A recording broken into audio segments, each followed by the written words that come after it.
This is Nightly Business Report with Sue Herrera and Bill Griffin.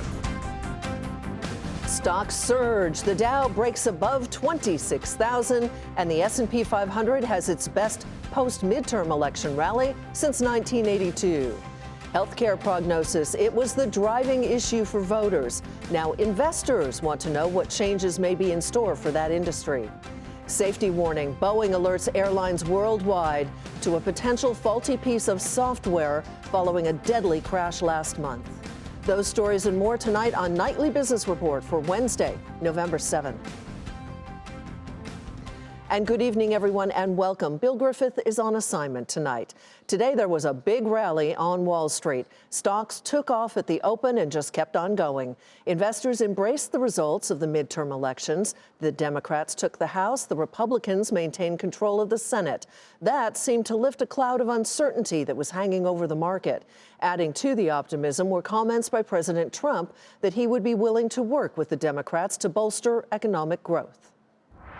Now is the time for members of both parties to join together, put partisanship aside, and keep the American economic miracle going strong. And that was all investors needed to hear. The Dow Jones Industrial Average soared 545 points to 26,180. The Nasdaq was up 194, and the S&P 500 added 58. So what should investors focus on next? Mike Santoli takes a look. With the midterm elections passed and the result largely as expected, Wall Street has turned its focus to the chances for the stock market to continue its rebound from a nasty October with a year-end rally. That would follow the popular script. As many strategists have noted, midterm election years have a tendency to finish strong. And the prevailing wisdom holds that markets do fine with D.C. gridlocked in a power split between the two parties. Yet it's important to note that the major indexes have already staged a pretty nice recovery since early last week, rising more than 7% from the October 29th low, and investors have not been freed by the election from some of the concerns that have weighed on the markets all year. Trade frictions with China, questions about how aggressive the Federal Reserve will be in raising interest rates, and uncertainty over how much growth in the economy and in corporate profits might slow in 2019. The election had no direct bearing on the China tariff issue, which has been an overhang on stocks. As for the Fed, it meets and will issue a policy statement tomorrow, but no move on rates is expected until next month, when the fourth quarter-point hike of this year is anticipated. Many investors have suggested that the Fed should back away from stated plans for 3 more hikes next year, but the recent employment and wage data have been strong enough to support the Fed's stance for now. Corporate earnings for the third quarter are on pace to show 27% growth over a year ago. That's the third straight increase above 20%. This surge in profits has supported equity valuations, but by the first quarter of next year, growth is seen sliding to about 5%. This has left Wall Street unsure how generously to reward companies for the current strong results. For now, today's rally showed investors are taking advantage of a calmer market and stock prices that are a good deal lower than they were just 7 weeks ago. It all fits with the post-election rally script for now, but don't be surprised if the market trips over one of those lingering challenges if the indexes approach their former highs, which is just 5% higher from here. For Nightly Business Report, I'm Mike Santoli. Stocks typically do well when Congress is split and the White House is under Republican control. According to analysis from Bank of America Merrill Lynch, the S&P 500 averages an annual return of 12%. The firm calls gridlock as the best-case scenario for the market because it may prevent a lot of things from getting done or undone. Well, when voters went to the polls, a number of issues were top of mind. The exit polls show that health care topped the list, with more citing it as their top concern than the economy or any other issue. That is the first time that's happened in a decade. Second was immigration. The economy more broadly fell to number 3. And health care is just one of the agenda items on the to-do list for the new Congress. Elon Mui is in Washington tonight. With change in power comes change in leadership. Democrats winning control of the House makes Nancy Pelosi the presumptive speaker. She's already laid out her top 3 policy priorities: campaign finance and ethics reform, lower drug prices, and infrastructure. 2 years ago today, everyone came together and said, we see the urgency, We want to take responsibility, and that gave us opportunity to protect the Affordable Care Act. That was so essential to the health and financial security of America's working families, and we knew it would be a target of the Trump administration. The lawmakers expected to turn that agenda into legislative action are all veteran Democrats. They're likely to serve as committee chairmen, and they've spent months preparing their proposals. Maxine Waters on financial services, Frank Pallone on energy and commerce, Peter DeFazio on transportation, just to name a few. But will anything actually get done in a divided government? Senate Majority Leader Mitch McConnell spoke with Nancy Pelosi over the phone today. He said there could be a room for a deal on infrastructure or maybe even on prescription drug pricing. I always have to tell constituents who think we all hate each other that the Senate's a pretty collegial place. And even though we had obviously big differences over things like taxes and judges, there were plenty of other things we did together. And there's no reason that would stop simply because the House now becomes Democratic. The wild card here could be President Trump himself. He told reporters today that he's willing to work with Democrats, but not if they launch a flurry of investigations into his administration. If government grinds to a halt, Trump said he plans to blame the Democrats. For Nightly Business Report, I'm Ilan Mui in Washington. With healthcare in focus in Washington, the sector rallied on Wall Street today. The insurers got a lift, even hit some new records, as did Medicaid stocks. And as Bertha Coombs reports, investors are now trying to figure out what's next for that industry. Healthcare was the #1 issue for voters in this election who desperately want help with high costs. After years of tremendous regulatory upheaval, a divided Congress could bring some welcome predictability. Right. Democrats can't push through Medicare for all, while Republicans can't push a repeal of the Affordable Care Act or health program cuts. Republican-oriented ideas around Medicaid block granting are, in essence off the table now with this election result. And the fear that some investors had that Medicare might be a source of cuts, perhaps as part of the way to pay for the deficit impact of tax reform, that as well is pretty much off the table. At the state level, more support for the ACA as voters in Idaho, Nebraska, and Utah approved Medicaid expansion measures, while Maine elected a Democratic governor who will carry out that state's 2017 referendum, which has been blocked by its Republican governor. Analysts say more coverage is a positive for hospitals and insurers. You now have the opportunity for some of these states that are going to expand Medicaid, for some of these states that are going to invest more in the health insurance exchanges, that you may have more paying customers at the end of this. Investors are certainly breathing a sigh of relief, sending healthcare shares broadly higher. But even in a divided Washington, combating high drug prices resonates on both sides of the aisle. When we ask consumers what should the government be doing around drug prices, I mean, the #1 answer we received was they should actually be addressing the costs themselves, really price controls. Still, the risk of bipartisanship breaking out on Capitol Hill looks just as unlikely in the next Congress as it has been. For Nightly Business Report, I'm Bertha Coombs. So what could the possible changes in the healthcare industry mean for your investments? Kara Murphy joins us now to talk about that. She is the Chief Investment Officer at United Capital. Welcome, Kara. Nice to have you here.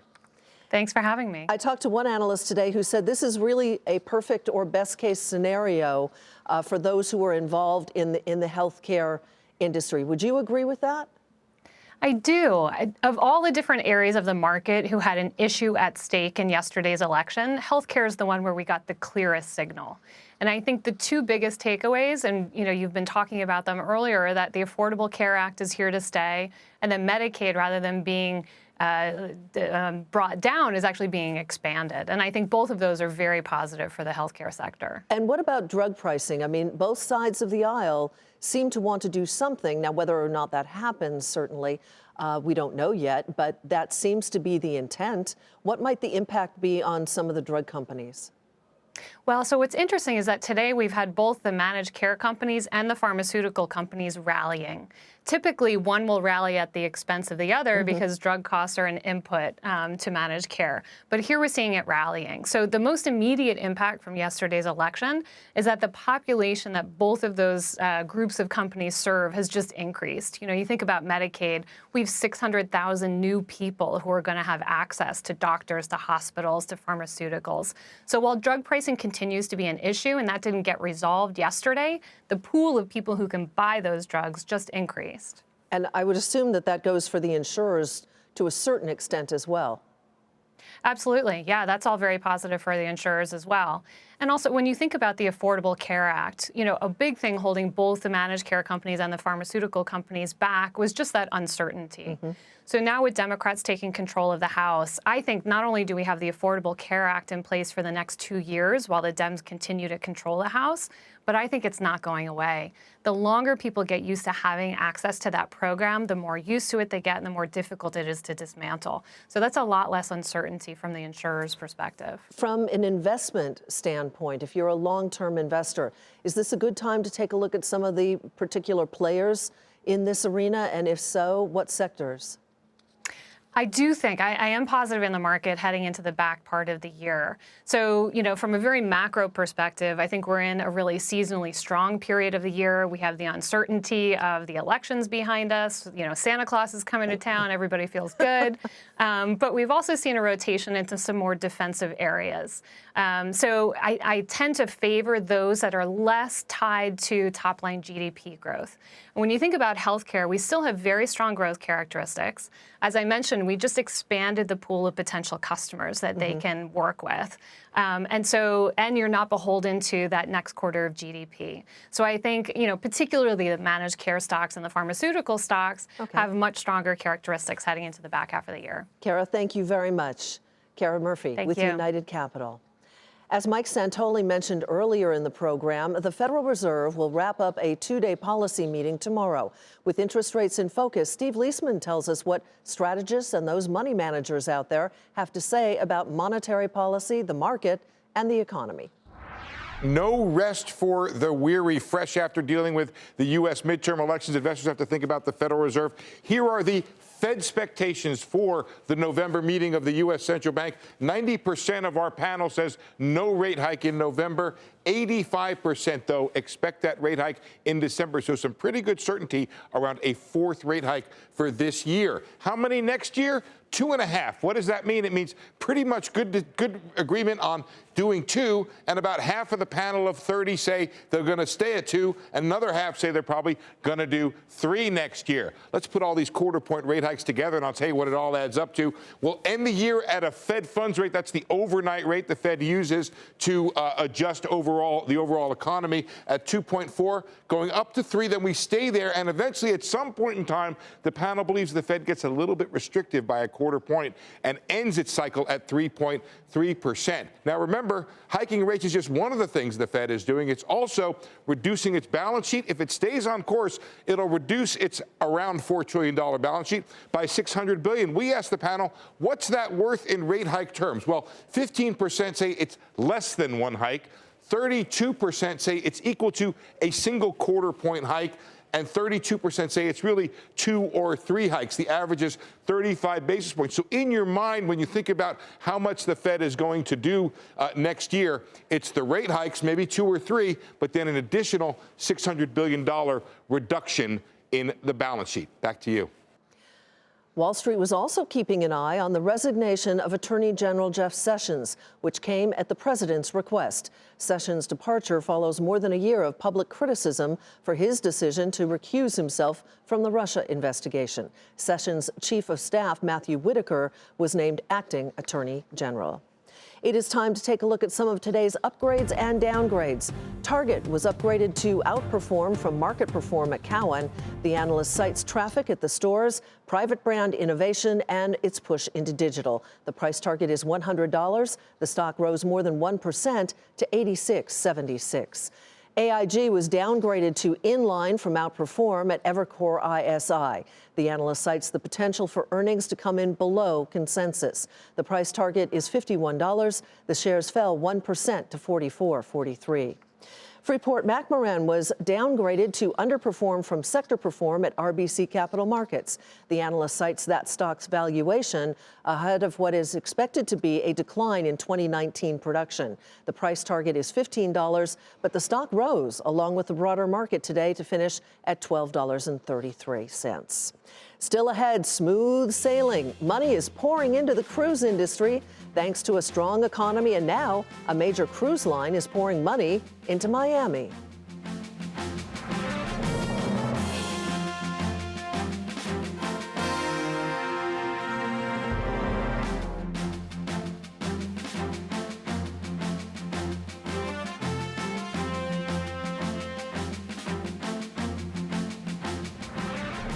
Facebook says Russian trolls tried to influence the midterm elections. The social media company blocked more than 100 Facebook and Instagram accounts with potential ties to a so-called troll farm. Those accounts may be linked to a group that was indicted earlier this year over allegations it interfered in the 2016 presidential election. In San Francisco, voters approved a plan that would tax big companies to help the homeless. It will be the largest tax increase in that city's history. As we reported, the measure, known as Prop C, divided the tech companies. It had the backing of Salesforce, but was opposed by other firms, including Twitter and Lyft. Separately, Missouri and Arkansas residents voted yesterday to raise their state's minimum wages. Missouri approved a hike to $12 per hour in increments by the year 2023. Arkansas's minimum wage will increase to $11 an hour by the year 2021. Roughly a quarter of that state's workers will benefit from that increase. Defense stocks are among those expected to benefit from that divided Congress. It is considered one of the areas where both Democrats and the president may find common ground. If you recall, the Democrats agreed to a Defense Department budget increase for the fiscal year 2019. Today, Boeing, Northrop Grumman, and Lockheed Martin were all higher. Boeing and the FAA are warning airlines around the world about a potential faulty piece of software that could leave pilots confused and put airplanes in dire situations. The warning comes as investigators continue to search for the cause of a crash of a brand new Boeing 737 MAX off the coast of Indonesia. Phil LeBeau has more.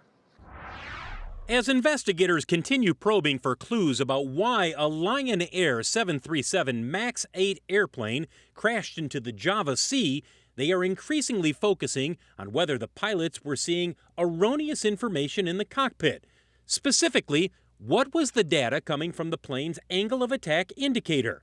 That sensor, which is a vane on the outside of the fuselage, gives pilots a visual reading of whether their plane is flying at an angle that could lead to a stall and potentially a steep dive.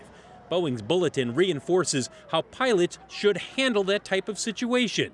As investigators review Lion Air's flight data recorder, they are starting to draw some conclusions. Boeing says investigators have indicated Lion Air Flight 610 experienced erroneous input from one of its AOA sensors. When search crews find and listen to the plane's cockpit voice recorder, they'll have a better picture of what the pilots saw and how they reacted in the final moments of the flight. Boeing has delivered approximately 200 737 MAX 8s, with more than 2,500 scheduled to be built over the next several years. It is the company's most popular plane. At this point, there's no indication airlines will have to ground their 737 MAX 8s, in part because Boeing and safety regulators believe this bulletin addresses a potential concern for pilots, while investigators hunt for the official cause of the Lion Air crash. Phil LeBeau, Nightly Business Report, Chicago. Michael Kors falls out of fashion, and that's where we begin tonight's market focus. The handbag maker missed quarterly revenue expectations for the first time in almost 2 years. Sales at its retail stores in Europe were weak, and analysts are expressing skepticism over the company's acquisition strategy. Together, that sent shares lower by 14% to $49.05. Beauty products maker Coty missed revenue estimates for the second straight quarter. The company reported a 10% sales drop in Europe, which is its biggest market, as well as supply chain disruptions. The shares plunged more than 22% to $8.66. Dean Foods reported disappointing third quarter earnings and lowered its full year outlook. The largest milk producer in the country said its costs are rising and it is losing market share to Walmart, Kroger, and other grocers. The company is closing 7 plants. The stock, which is down nearly 50% this year, fell 22% today, closing at $6 even. Well, a rising tide lifts all boats, and so does a strong economy, apparently, which may be why the cruise industry is firing on all cylinders. Demand is up, bookings are soaring, and now Royal Caribbean is making a big bet on the consumer with its recently opened new port in Miami. Seema Modi has the details. As more baby boomers retire, the cruise industry is expecting a strong upturn in 2019 with a record 17 ships set to debut next year. Problem is, there's not enough capacity at the ports to accommodate the new ships. Royal Caribbean is taking matters into its own hands, launching a state-of-the-art terminal, making it the first cruise line to build and launch a terminal in Port Miami. This was a $250 million expenditure. But it'll pay back fairly nicely in terms of guest satisfaction, in terms of what it does for the community, and also our operating costs on a per passenger basis ends up being less. So the net to us is a slight improvement to our bottom line. Royal broke ground on Terminal A last year. The build employed 2,000 construction workers. Port Miami estimates it will have a $500 million annual economic impact on the state of Florida. We continue to have increases every single year, and so we had a record year of over 5 million cruise passengers come to Port Miami. We're the cruise capital of the world.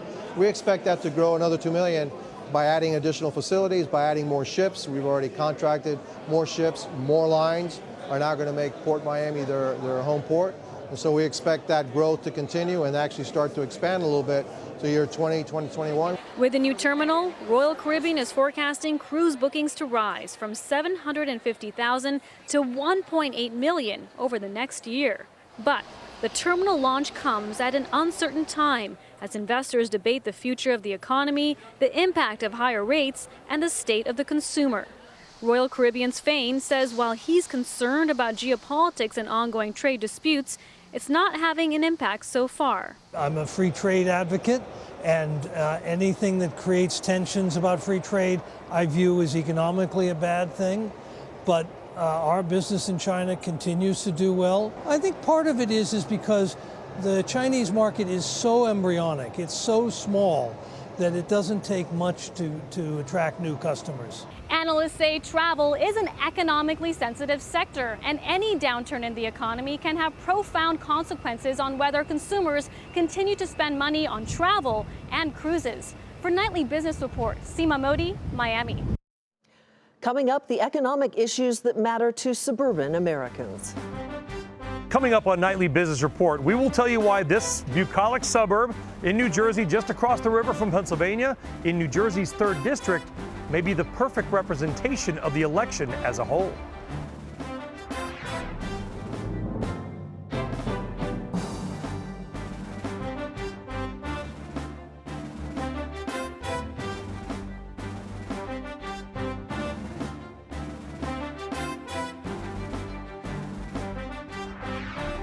As we reported, Americans care a lot about health care and the overall economy, and nowhere is that more evident than in suburban America. Brian Sullivan is in Moorestown, New Jersey for us tonight.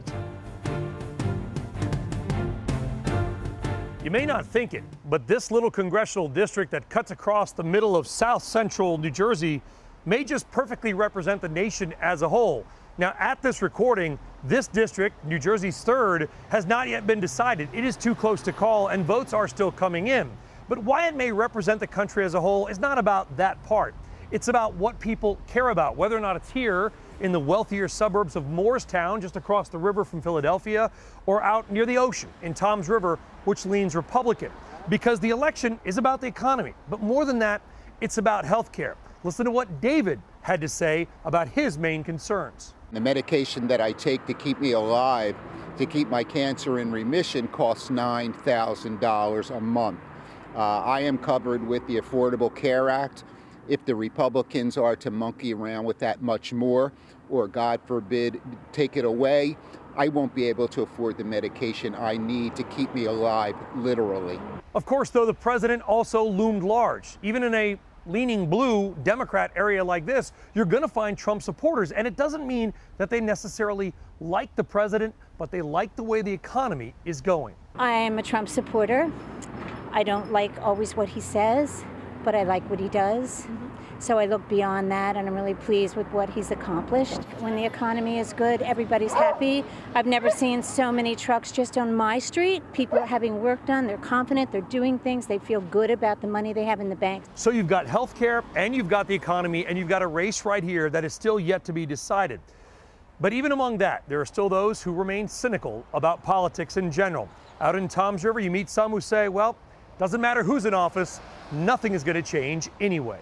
No matter who's in office, there seems to be some kind of issue everybody wants to fight about, so whoever gets voted in, there'll just be a new set of problems for everybody to talk about. Whatever, though, the ultimate outcome is here in the New Jersey 3rd District, it won't matter. The House is going to the Democrats. The Senate has been locked down by the Republicans. But hopefully both sides will understand and hear what residents all across New Jersey have to say.